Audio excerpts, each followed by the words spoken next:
والعصر قسم ہے زمانے کی کہ ہر انسان خسارے میں ہے، ہر انسان برباد ہے، ہر انسان گھاٹی کی طرف جا رہا ہے، کوئی کامیاب نہیں ہے، کوئی بھلائی کی طرف نہیں ہے۔ اگر بھلائی کی طرف ہے تو کون ہے؟ اللہ فرماتا ہے کہ وہ انسان بھلائی کی طرف ہے، وہ انسان کامیابی کی طرف ہے، وہ انسان ترقی کی طرف ہے جو چار کام کرتا ہے، الا الذین آمنوا وعملوا الصالحات۔ پہلا کام ایمان والا ہونا چاہیے، غیر قوم کو اللہ ترقی نہیں دیتا ہے۔ دوسرا کام اچھا عمل کرتا ہو۔ اللہ نے کیا فرمایا؟ والعصر قسم ہے زمانے کی۔ اللہ نے یہاں قسم کھایا ہے۔ اب ایک جملہ سمجھئے کہ لفظ قسم اللہ نے کھایا تو قسم کیا ہے؟ قسم کیوں کھایا جاتا ہے؟ قسم اس لیے کھایا جاتا ہے، قسم کا واضح کرنے والے نے وضع اس لیے کیا ہے، قسم کھا کے سامنے والے کو اپنی بات سمجھایا جاتا ہے، سامنے والے کے سامنے اپنی بات کو پختہ کیا جاتا ہے، اس لیے قسم کھایا جاتا ہے کہ کن چیز کا قسم کھانا جائز ہے اور کس کا قسم کھانا جائز نہیں ہے۔ اللہ نے قسم کھایا ہے زمانے کا، تو کیا کسی بندے کے لیے جائز ہے کہ وہ کسی زمانے کا قسم کھائے، کسی چیز کا قسم کھائے؟ تو کیا جائز ہے کہ نہیں ہے؟ اللہ کے لیے خاص ہے کہ وہ زمانے کا قسم کھائے، بلد کا قسم کھائے، شہر کا قسم کھائے، یہ صرف اللہ کے ساتھ خاص ہے، کسی بندے کے لیے نہیں۔ اب بندہ جو قسم کھاتا ہے، کیا قسم کھاتا ہے آج کل؟ خدا کی قسم کے بجائے کیا قسم کھاتا ہے؟ مر باپے قسم میں ایسا نہیں کروں، مر دادا قسم میں ایسا نہیں کروں، مر بیٹی قسم میں ایسا نہیں کروں، مر بیٹا قسم میں ایسا نہیں کرو جی، یہ قسم کھاتا ہے۔ جبکہ روایتوں میں لکھا ہوا ہے کہ اللہ تبارک و تعالیٰ کے علاوہ کسی کا بھی قسم کھانا جائز نہیں ہے، باپ کا بھی قسم کھانا جائز نہیں ہے، بیٹا کا بھی قسم کھانا جائز نہیں ہے، اولاد کا بھی قسم کھانا جائز نہیں ہے۔ اور آج ہم کر کیا رہے ہیں؟ ہر بات میں قسم کھاتے ہیں، اور منع کیا ہے، کیا کہا ہے کہ دیکھو میرے بندے، تم کسی جاندار کا قسم نہیں کھا سکتے ہو، تم کسی انسان کے قسم نہیں کھا سکتے ہو، تم کسی جگہ کا قسم نہیں کھا سکتے ہو۔ یا اللہ، تو پھر ہم قسم کس کا کھائیں؟ کس کے نام کا قسم کھائیں؟ اللہ فرماتا ہے صرف میرے نام کے قسم کھا سکتے ہو، میرے صفات کے قسم کھا سکتے ہو، میرے نام کے قسم کھا سکتے ہو، اور کسی کا قسم نہیں کھا سکتے۔ لیکن آج ہم کیا کرتے ہیں؟ ہر بات میں قسم، خدا کی قسم میں نے ایسا نہیں کیا۔ ایک بات سمجھیے، جیسے روزہ کوئی جان بوجھ کر توڑ دے، اس کا کفارہ ہے کہ نہیں ہے نا؟ اب اگر کوئی بندہ قسم کو جان بوجھ کے توڑ دے، اس کا کفارہ ہے کہ نہیں، اس کو سمجھیے۔ اللہ نے فرمایا ہے کہ اگر کوئی بندہ قسم کھاتا ہے اور قسم یہ کھاتا ہے کہ میں خدا کی قسم خدا کے یہاں نہیں جاؤں گا، بس اگر وہ بندہ چلا جاتا ہے تو قسم کو توڑنے والا کہلائے گا۔ اگر کوئی بندہ قسم کو توڑتا ہے، اللہ فرماتے ہیں اے میرے بندے، تم نے میرے نام کا قسم کھایا اور قسم کھانے کے بعد تم نے قسم کو توڑ دیا، اب تمہارے اوپر فرض ہو گیا ہے کہ تم 10 مسکین کو کھانا کھلاؤ، پیٹ بھر کے 2 وقت کا 10 مسکین کو کھانا کھلاؤ۔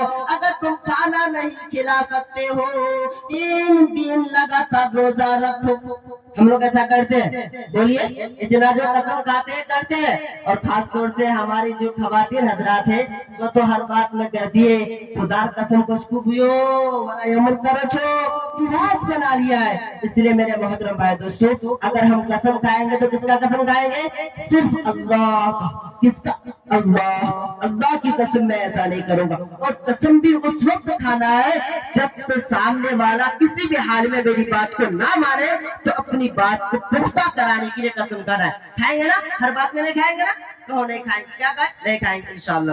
اب اس کے بعد اللہ نے کیا فرمایا؟ والعصر ان الانسان لفی خسر، ہر انسان خسارے میں۔ اللہ نے فرمایا کہ قسم زمانے کی، ہر انسان خسارے میں ہے، ہر انسان نقصان میں ہے، کوئی کامیابی کی طرف نہیں ہے۔ پھر آگے اللہ نے فرمایا الا الذین آمنوا، مگر جو لوگ ایمان لائے، جو لوگ اللہ کی ذات پر یقین لائے، جو اللہ کو ایک مانے، ہم سب کے نبی محمد صلی اللہ علیہ وسلم پر ایمان لائے، وہ ہمارے ایمان ہے، اور وہ ہے الا الذین آمنوا، کہ مگر وہ لوگ جو ایمان لائے، وعملوا الصالحات، اور انہوں نے اچھے عمل کیے ہو۔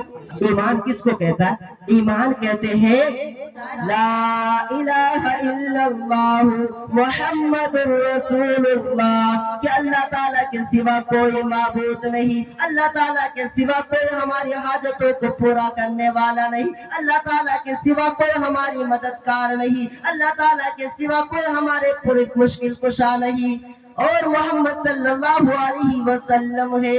ان باتوں کو ہم زبان اور دل سے اقرار کرتے ہیں، اسی کو ایمان کہتے ہیں۔ کتنا سمپل ہے، ایمان لانا سمپل ہے، ایمان پر محنت کرنا زیادہ مشکل ہے، ایمان کو بچانا زیادہ مشکل ہے۔ ایمان کوئی بھی لا سکتا ہے، کوئی بھی دل اور زبان سے اقرار کر سکتا ہے کہ لا الہ الا اللہ محمد رسول اللہ، کہ اللہ تعالیٰ کے سوا کوئی معبود نہیں ہے، محمد صلی اللہ علیہ وسلم اللہ کے رسول ہے۔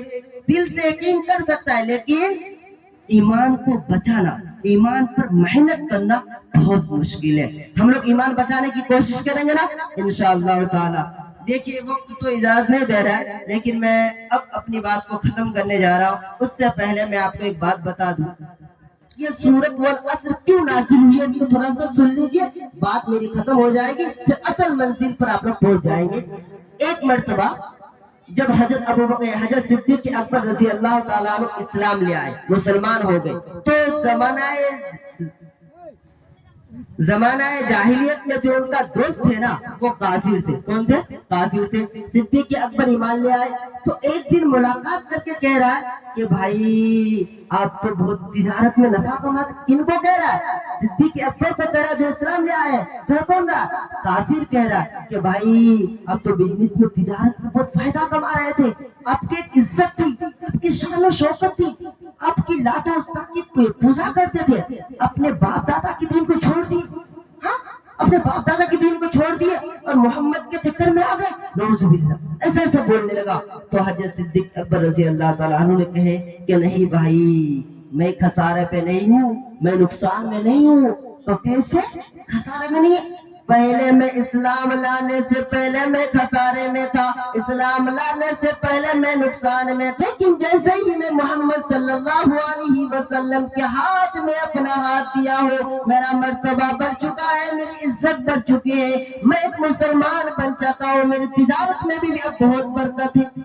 تو اس واقعہ جب یہ تفسیر بیان کیا اس نے صدیق اکبر رضی اللہ تعالیٰ عنہ نے، تو اللہ تعالیٰ نے ان کی باتوں کی تائید کی کہ صدیق اکبر ٹھیک کہہ رہے ہیں۔ انہی کے من نکالا کہ خسارت وہ انسان ہے جو اللہ کے نافرمانی کرتا ہے، جو اسلام لائے وہ خسارے پر نہیں ہے۔ اس لیے میرے محترم بھائی دوستو، گستاخی معاف کیجیے گا، میں نے بہت وقت لے لیا۔